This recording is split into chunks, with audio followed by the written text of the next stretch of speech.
जय श्री राम। सद्भाव रामायण अध्याय 11 पारसमणि।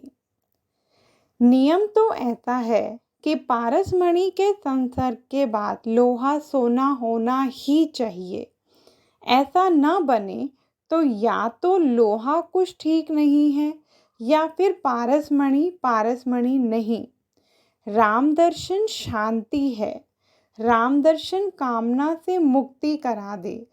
फिर भी इन दो प्रसंगों में तकलीफ है। मैंने एक कहानी पढ़ी थी।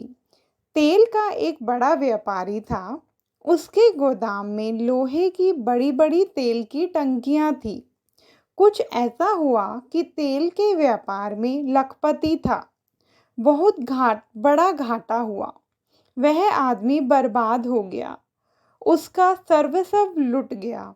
वह कंगला बन गया। निसफलता के कारण वह जहाँ तहाँ भटकता था।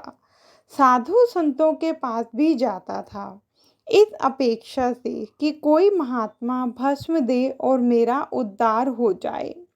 एक दिन वह नदी तट पर घूम रहा था।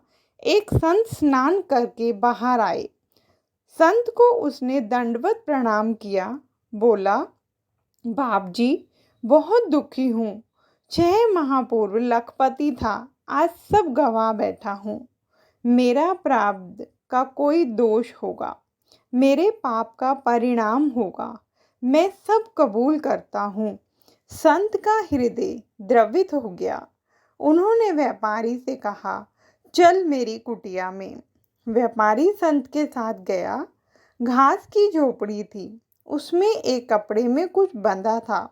वह संत ने निकाला और उस व्यापारी को देकर कहा, लो, यह पारसमणि है। तेरे यहाँ लोहे की टंकियाँ हैं, उसमें डाल देना तो सभी टंकियाँ सोने की हो जाएंगी। तेरा प्रश्न हल हो जाएगा। जा, ले जा। व्यापारी नाचने लगा। पारसमणि लेकर वह दौड़ा। घर आया, गोदाम खोजा। पारसमणि टंकियों में डालने की इतनी जल्दबाजी करने लगा कि पूरे नाप की नसैनी लेने भी नहीं गया। एक छोटी नसैनी थी, उस पर वह चढ़ा, परंतु टंकी के मुख्य द्वार तक पहुंच न सका। हाथ लंबा किया तो ऊपर पहुंच सके इतना हुआ और हाथ में से पारसमणि टंकी में डाल दी। नीचे उतर कर देखा तो टंकी सोने की नहीं हुई। पारसमणि के स्पर्श के बाद लोहा सोना होना चाहिए, पर ऐसा नहीं हुआ। दौड़ता वह संत के पास पहुंचा। जाकर कहा, बाप जी, समाज के लोग तो मुझे धोखा दें, पर आपने संत होकर मुझे धोखा दिया। यह पारसमणि है, टंकी में डाल दे, सोना हो जाएगा, ऐसा आपने कहा था।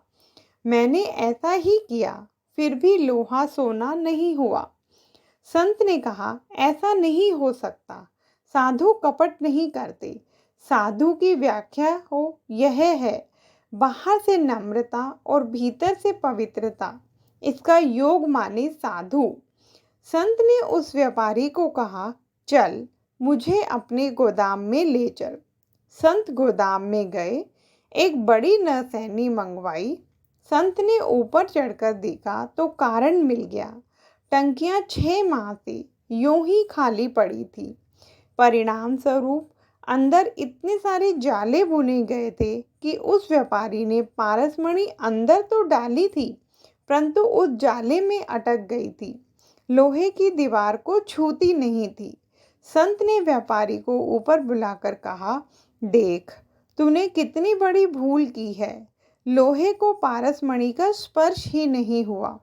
यूं अंतर में अनेक प्रकार के जाले बुन गए हों तो राम दर्शन के बाद भी शांति नहीं मिलती। जय श्री राम।